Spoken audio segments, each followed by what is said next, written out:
রাজ্য শিশু অধিকার সুরক্ষা কমিশন ও শ্রম দপ্তরের যৌথ উদ্যোগে আগরতলার বিভিন্ন এলাকায় শিশু শ্রমের বিরুদ্ধে বিশেষ অভিযান চালানো হয়।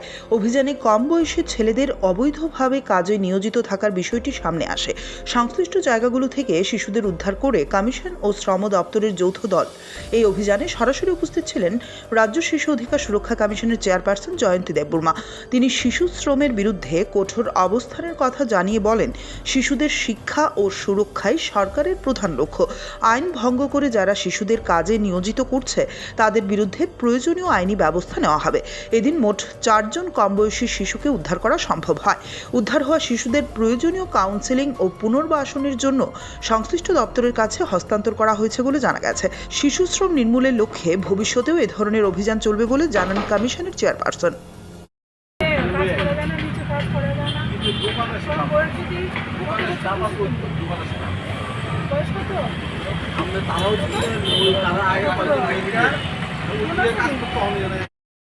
আমাদেরকে সহযোগিতা না করেন সেই জায়গায় কিন্তু আমরা আরো শক্ত আইন নেওয়া বাধ্য হব। কাজে আপনারা যা কিছু সহজভাবে বোঝাইতেছি তরফ থেকে আমরা প্রতিনিয়ত চেষ্টা চালিয়ে যাচ্ছি যে বছরের সব সময় আমরা কোনো জায়গায় যদি সেরকম চাইল্ড লেবারের খবর পাই তাহলে কিন্তু সঙ্গে সঙ্গে রেস্কিউ করা হয় এবং প্রত্যেক মাসেই আমরা বিভিন্ন জায়গাতে ভিজিট করছি। যে জায়গায় বাচ্চারা থাকে সেই জায়গায় যৌথভাবে, কমিশন একা কিছু করতে পারে না, বিভিন্নভাবে যৌথভাবে টাস্ক ফোর্স নিয়ে এরকম রেস্কিউতে বের হতে হয়। তারপরেও আমরা লেবার ডিপার্টমেন্টের সাথে প্রতিনিয়ত যোগাযোগ রাখি।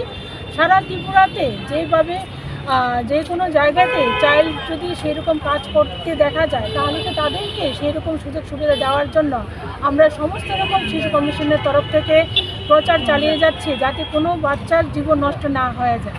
তাই আপনাদের মাধ্যমে একটি অনুরোধ থাকবে, আপনারা যদি সেরকম কোনো বাচ্চাকে দেখেন কোনো জায়গায় কাজ করতে তাহলে কিন্তু অবশ্যই আমাদেরকে জানাবেন। আর সঙ্গে সারা ভারতবর্ষব্যাপী একটা চাইল্ড হেল্পলাইন নাম্বার আছে 1098, সেখানেও আপনারা কল করে জানাতে পারবেন।